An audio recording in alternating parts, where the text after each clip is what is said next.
자, 우리 고후 2장 5절이요.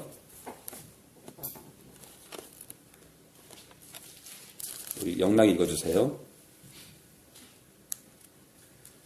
근심하게 한 자가 있었을지라도 나를 근심하게 한 것이 아니요 어느 정도 너의 무리를 근심하게 한 것이니 어느 정도라 함은 내가 너무 심하게 하지 아니하려 함이라. 네, 이 얘기는 무슨 얘기냐면요. 이제 사도 바울이 고린도 교회를 방문하면서 고린도 교회 성도들 가운데 이 바울한테 대적을 한 자들이 있었어요. 바울이 얼마나 원찮겠어요. 그래서 근심한 자가 있었을지라도 나에게 대적한 자가 있는데 나를 근심한 것이 아니요. 오히려 원어에는 근심한 게 아니라 슬프게 한 자가 있었을지라도 슬프다고 기록이 돼요. 그것이 나를 슬프게 한 것이 아니요 어느 정도 너희 무리를 슬프게 한 것이니. 그러니까 분명히 나를 사도 바울은 고린도 교회 어떤 자들이 자기를 대적했는데 자기는 괜찮대요. 근데 너희를 대적한 거래요. 너희를 슬프게 하고 어느 정도라 하면 내가 너무 심하게 하지 아니하려 함이라. 이 뜻은 뭐냐면요.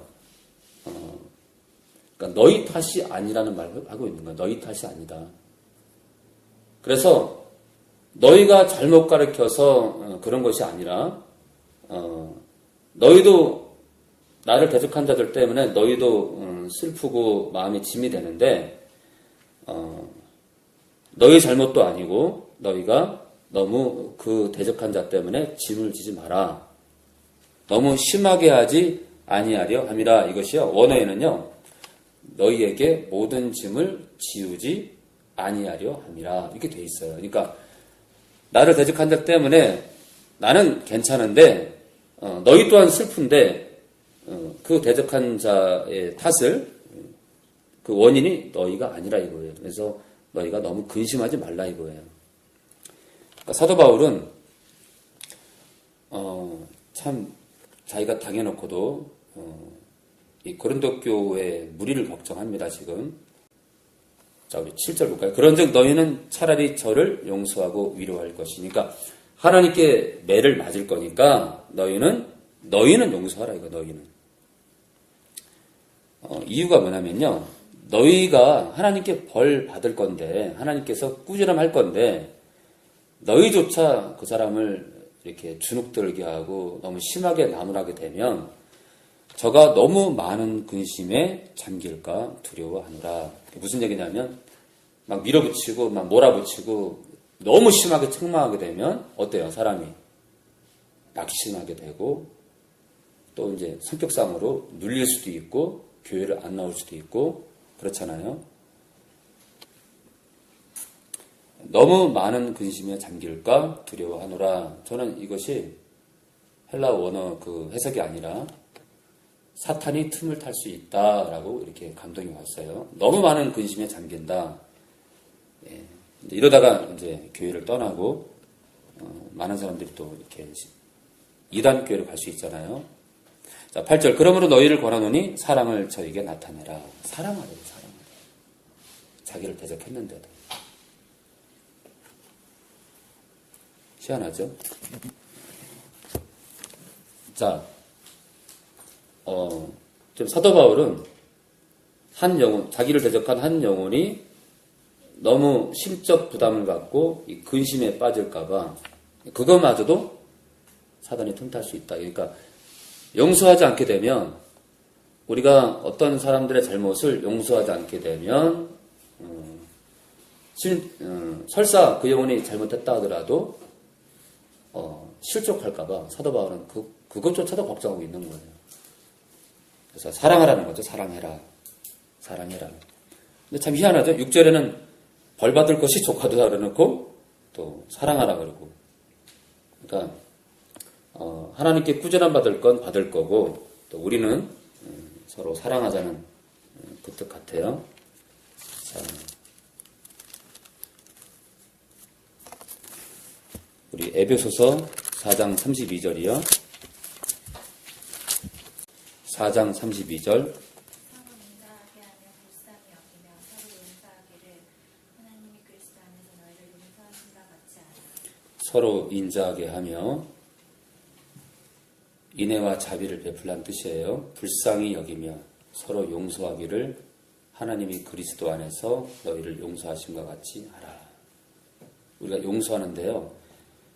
하나님이 그리스도 안에서 십자가에 예수님의 살을 찢고 모든 피를 다 흘리기까지 우리를 용서한 것처럼 우리도 용서하라 이거예요. 아니 어떻게 이렇게 할 수 있을까요? 참.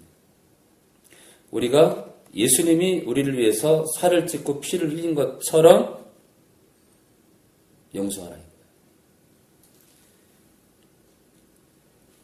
이게 그리스도의 공동체입니다. 이게 그리스도의 공동체예요. 그렇다고 해서 교회 안에 어떤 심각한 문제가 일어났을 때 그냥 막연히 용서만 하는 것이 다는 아니다. 분명히 교회 안에 징계도 있어야 된다고 생각해요. 징계도 있어야 된다. 우리 골로새서 3장 13절이요.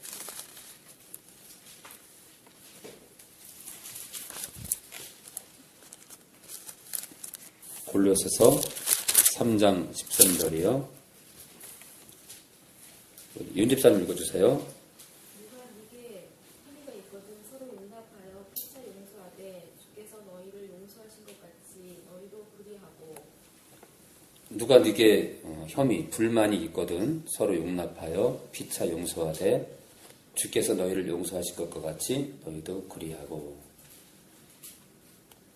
주님이 우리를 용서하신 것처럼 용서하라는 거예요. 참.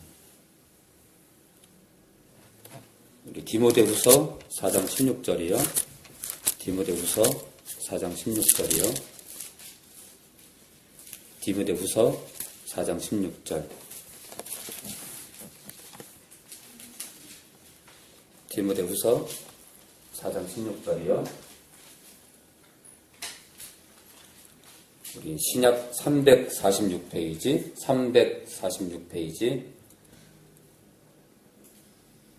우리 편집사님이요. 내가 처음 변명할 때에 나와 함께한 자가 하나도 없고 다 나를 버렸으나 저에게 허물을 돌리지 않기를 원한다. 네, 내가 처음 복음을 전할 때 나와 함께한 자가 하나도 없대요. 다 떠났다는 거예요.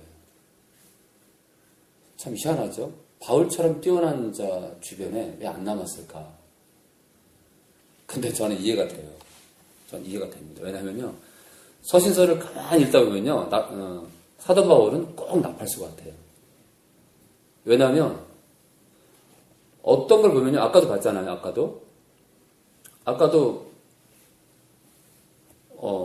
하나님께 한마디로 벌 받을 거라 이거예요. 어떤 면에서는 굉장히 기분 나쁜, 그 사람 입장에서는 기분 나쁠 수 있는 거예요. 심지어는 너희 형제 가운데 음란 쪽이랑 연결된 자는 교회 밖으로 내치라 이거예요. 음란한 사람들 입장에서는 굉장히 기분 나쁘고, 그러니까 사도 바울은요, 신약 서신서를 이렇게 읽다 보면은 긍휼도 있지만 뭐가 있냐면요, 어미가 있어요. 뭐예요? 심판이 있어요. 징계. 신약 서신서를 이렇게 읽다 보면 사도 바울이 너무 긍휼도 많고 사랑도 있지만 뭐가 있냐면 과감하게 내칩니다. 과감하게 내쳐요. 그런데 제가 봤을 때 사도 바울은 그 내치는 와중에도 그들을 염려하고 그들을 걱정했을 거예요. 그래서 이렇게 서신서를 읽다 보면 이렇게 저랑 이렇게 믹싱이 될 때가 있어요. 왜냐하면 저도 더러 거칠거든요.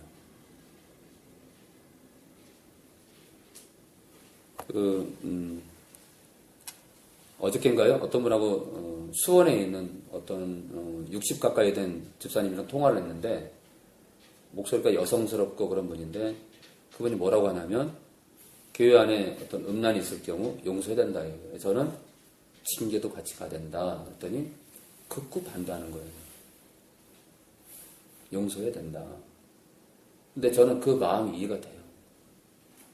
용서해야 되죠. 용서해야 됩니다, 진짜. 그런데 반드시 교회 출석 정지가 있어야 된다. 안 그러면요, 뭐 교회 치리 문제가 정말 엉망진창 되는 거예요. 엉망진창. 왜요? 징계를 안 하게 되면 또 다른 사건이 터져요. 아니, 목사님, 지난번에 누구 집사랑 눈이 맞아서 그런 일이 있었는데 왜 우리를 추방합니까? 말이 됩니까? 행복성이 없지 않습니까? 할 말이 없는 거야. 할 말이 없는 거야. 막 양쪽 집안에서 막 칼 들고 와가지고 죽여버린다고 막 경찰 출동하고 그렇잖아요. 바람이 나가지고 뭐 이쪽 집안에서 남자가 칼 들고 오고 그걸 막 길거리에서 사람이요. 저 배우자가 바람을 피게 되면 사람이 돌아버리기 때문에 살인을 할 수 있어. 살인도. 그래서 주님께서 유일하게 신자 부부가 헤어질 수 있는 유일한 조건이 음행입니다. 음행. 왜냐? 예수님은요, 너무 인격적이라서 한쪽 배우자가 음행했을 경우에는 그 육체의 그 질고, 육체의 연약함을 아시기 때문에 한쪽 배우자가 바람이 났을 경우 도저히 참을 수 없는 그 분노를 일으키는 걸 아셔요. 아시기 때문에 음행의 경우는 이혼을 허락하십니다.